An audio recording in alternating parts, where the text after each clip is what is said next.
ലോകത്തിലെ ഏറ്റവും വലിയ മാരക ആയുധം അന്തർവാഹിനികളിൽ നിന്ന് വിക്ഷേപിക്കാനാകുന്ന ബാലിസ്റ്റിക് മിസൈലുകൾ അഥവാ SLBM ഇന്ത്യയുടെ ആയുധപുരയുടെ കരുത്തുകൂട്ടാൻ എത്തുകയാണ്.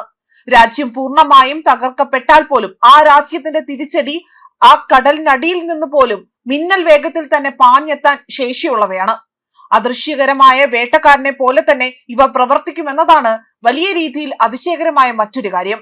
ഒരു രാജ്യം ആദ്യം ആക്രമണത്തിൽ തകർന്നു പോയാൽ പോലും സമുദ്രത്തിന്റെ ആഴങ്ങളിൽ ഒളിച്ചിരിക്കുന്ന അന്തർവാഹിനികൾ ഇവ സുരക്ഷിതം തന്നെയായിരിക്കും. ഇവ വിക്ഷേപിക്കുന്ന മിസൈലുകളിൽ ശത്രുവിനെ ഭൂമുഖത്തു നിന്ന് തന്നെ തുടച്ചു നീക്കാൻ പര്യാപ്തമായവയാണ്. ആരും ഈ യുദ്ധത്തിൽ വിജയിക്കില്ല എന്ന് ഉറപ്പുള്ളത് കൊണ്ട് തന്നെ മ്യൂച്വൽ അഷ്യൂർഡ് ഡെസ്ട്രക്ഷൻ ഈ മിസൈലുകളുടെ സാന്നിധ്യം ഒരു പരിധിവരെ തന്നെ അവിടെ ആണവ യുദ്ധങ്ങൾ തടയാൻ സഹായകരമാകും എന്നതാണ് മറ്റൊരു വിലയിരുത്തലായി പറയുന്നത്. യുദ്ധം തുടങ്ങുന്നതിന് മുൻപേ തന്നെ ശത്രുവിന്റെ ആണവ കേന്ദ്രങ്ങൾ തകർക്കാൻ വിജയം കൈവരിക്കാൻ കരുത്തുറ്റവരാണിവർ. അതിനിടയിലാണ് ഇത്തരത്തിൽ സെക്കൻഡ് സ്ട്രൈക്ക് എന്ന ഭീകരമായ യുദ്ധതന്ത്രം പ്രസക്തമാകുന്നത്. ഒരു രാജ്യം പൂർണ്ണമായും തകർക്കപ്പെട്ടാൽ പോലും ആ രാജ്യത്തിന്റെ തിരിച്ചടി കടലിനടിയിൽ നിന്ന് മിന്നൽ വേഗത്തിലേക്ക് പാഞ്ഞെത്തും. അതാണ് അന്തർവാഹിനികളിൽ നിന്ന് വിക്ഷേപിക്കാനാകുന്ന ബാലിസ്റ്റിക് മിസൈലുകൾ അഥവാ SLBMന്റെ പ്രത്യേകത. ലോകത്തിലെ ഏറ്റവും മാരകമായ ആയുധമായി ഇതിനെ കണക്കാക്കുന്നതിന്റെ പിന്നിൽ ഞെട്ടിക്കുന്ന ചില കാരണങ്ങൾ ഉണ്ടെന്നാണ് വ്യക്തമാകുന്നത്. ആധുനിക അന്തർവാഹിനികൾ അങ്ങേയറ്റം നിശബ്ദമാണ്. അതേപോലെ തന്നെ അനയോട്ടിക് ടൈറ്റിലുകളും അഗ്രോ ക്വയറ്റ് എഞ്ചിനുകളും ഉപയോഗിക്കുന്നതിനാൽ തന്നെ കടലിലെ ശബ്ദ തരംഗങ്ങൾക്കിടയിൽ തന്നെ ഇവയെ കണ്ടെത്തുക പ്രായോഗികമായി തന്നെ അസാധ്യമാണ്.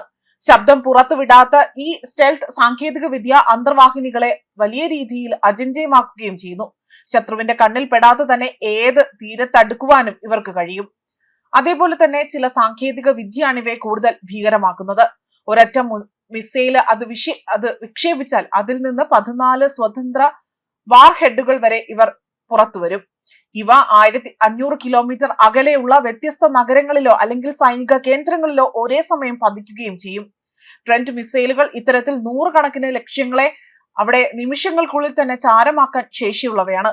കരയിൽ നിന്ന് വിക്ഷേപിക്കുന്ന മിസൈലുകളാകട്ടെ ലക്ഷ്യസ്ഥാനത്തേക്ക് എത്താൻ 30 മിനിറ്റ് എടുത്തേക്കാം.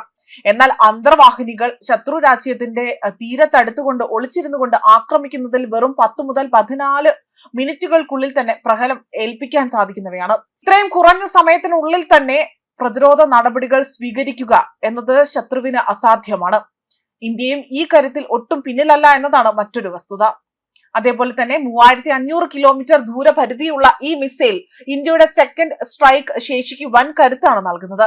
ആരും കാണാതെ തന്നെ കടലിനടിയിൽ നിന്നുകൊണ്ട് തന്നെ പ്രത്യാക്രമണം നടത്താനുള്ള ഇന്ത്യയുടെ ഈ ശേഷി അയൽ രാജ്യങ്ങളെ തെല്ലൊന്നുമല്ലാതെ തന്നെ അസ്വസ്ഥമാക്കുന്നുണ്ട്. ആർട്ടിഫിഷ്യൽ ഇന്റലിജൻസും അത്യാധുനിക സെൻസറുകളും ഭാവിയിൽ അന്തർവാഹിനികളെ കണ്ടെത്തുന്നതിന് എളുപ്പമായേക്കാം എന്ന് മറ്റൊരു വാദമുഖം ഉണ്ടെങ്കിൽ പോലും നിലവിൽ ഇത്തരത്തിൽ കടലിനടിയിലെ ഈ രഹസ്യ ആയുധങ്ങൾ തന്നെയാണ് ലോകരാജ്യങ്ങളുടെ ഏറ്റവും വലിയ സുരക്ഷാ കവചം, ഒപ്പം തന്നെ ഏറ്റവും വലിയ പേടി സ്വപ്നവും എന്നതാണ് മറ്റൊരു വസ്തുത. ശത്രുവിന്റെ ഏത് ആദ്യ പ്രഹരത്തെയും അതിജീവിച്ചുകൊണ്ട് തിരിച്ചടിക്കാനുള്ള ആ ഒരു കഴിവ് ആഗോള സൈനിക തുലനാവസ്ഥ നിലനിർത്തുന്നതിൽ നിർണായക പങ്കുവഹിക്കുന്നു എന്നതാണ് മറ്റൊരു വസ്തുത. ന്യൂസ് ഡെസ്ക് കർമ്മ ന്യൂസ്.